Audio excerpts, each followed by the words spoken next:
Ladies and gentlemen, the Shang Tsung of R&B.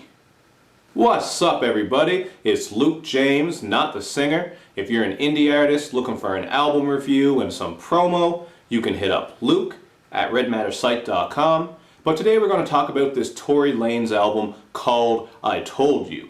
Tory Lanez is an artist from out of Toronto, Canada. He's a rapper and a singer, and a lot of people file him along with other artists like Bryson Tiller and Party Next Door, who just overload the auto-tune and overproduction on their vocals, and often come through with beats that can range from aggressive, dark, and trappish to smooth, R&B, classic style, breezy, wavy. They just kind of blend all these types of sounds, but that voice is always overproduced. And a lot of people say that Tory Lanez is the one who invented this style, but I can't really say for sure because I've never followed his career that closely. But the reason I don't really like this subgenre where those vocals have all these extra effects on them is because, first of all, it sucks a lot of soul out of the vocals. I mean, part of what makes R&B so great is hearing great voices. So when they have all this shit peppered on top of their voice, it kind of takes away from that feeling, at least in my opinion. And second of all, it also makes it hard to differentiate between some of these artists because sometimes these effects make them sound the same because they're using the same effects. And like I said on the intro, man, Tory Lanez is like Shang Tsung on here because he's going to sound like a lot of people that you've heard before. I think that's why he actually didn't get any guest features on here, because he just chose to imitate his contemporaries instead. For example, on To Dream, you're going to hear him sound a little bit like Fetty Wap.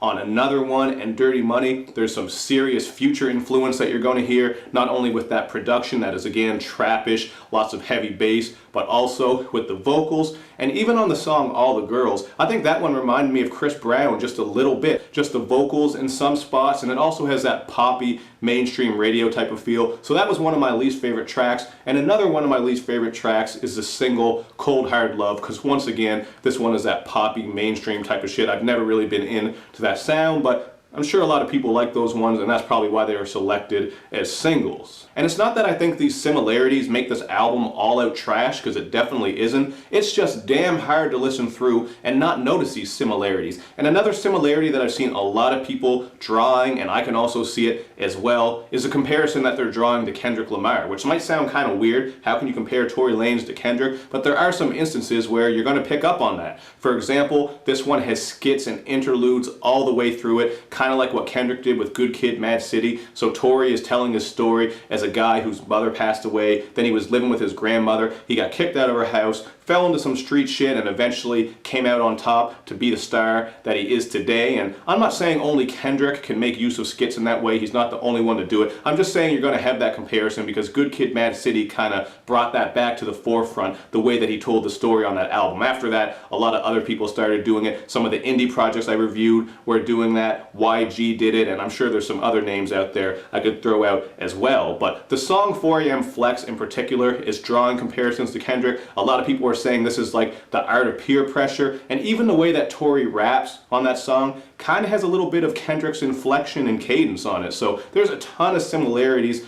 all over this one. But I do appreciate how Tory is telling his story with those interludes and those skits, whatever you want to call them, but there is a lot of them, man. Some of these songs end up being 6, 7, and 8 minutes long, which makes them a little bit long-winded, in my opinion. But I did see on Spotify that they actually had the intros and interludes, skits, all that shit separated, and it was like damn near 30 tracks, which to me is also a weird choice. So I don't know, man. Guess it just depends on how much you care about these skits and interludes, but for me, it kind of seemed like it was overdoing it a bit, although it did tell his story, and most of the story has to do with how Tory Lanez came up. Like on the song Flex, where he's saying that people used to shit on him and doubt him, but now he's flexing on these same people over this wavy production, so I actually like this one quite a bit. It was a smooth track. And on Loner's Boulevard, he's going in about how in high school he was unaccepted, people didn't have a lot of love for him, but again, look what he did. He stuck to his dreams, and now he's enjoying his success. But again, that song right there is drawing a lot of comparisons,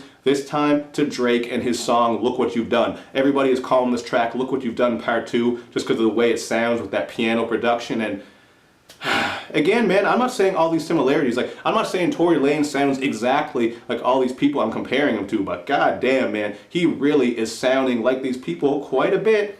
I don't know what else to tell you, man. I know Tory Lanez fans are going to say, come on, everybody does it. Everyone shows their influence, blah, blah, blah. And that's true to a point. But this shit is all over this album. Like, it's hard to know who Tory Lanez really is as you listen through. And again, that's probably why he didn't need features. He could just imitate everybody.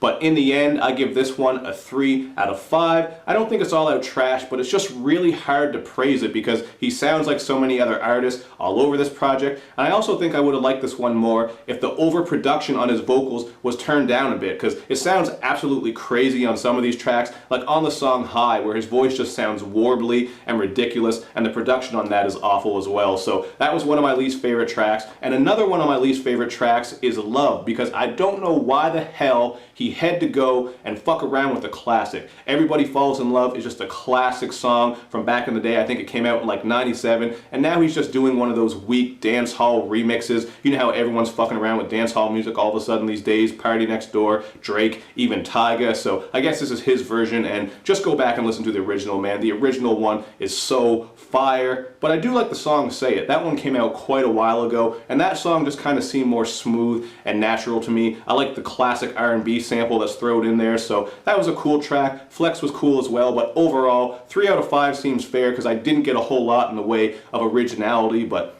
that's just my opinion, man. You guys can hit me up in the comment section with your thoughts, and make sure you do all that good YouTube and social media stuff, man, where you like my videos, you share them, you follow me on Twitter, you retweet the videos, and you especially gotta subscribe to my channel, man. Thank you for watching. I will see you next time.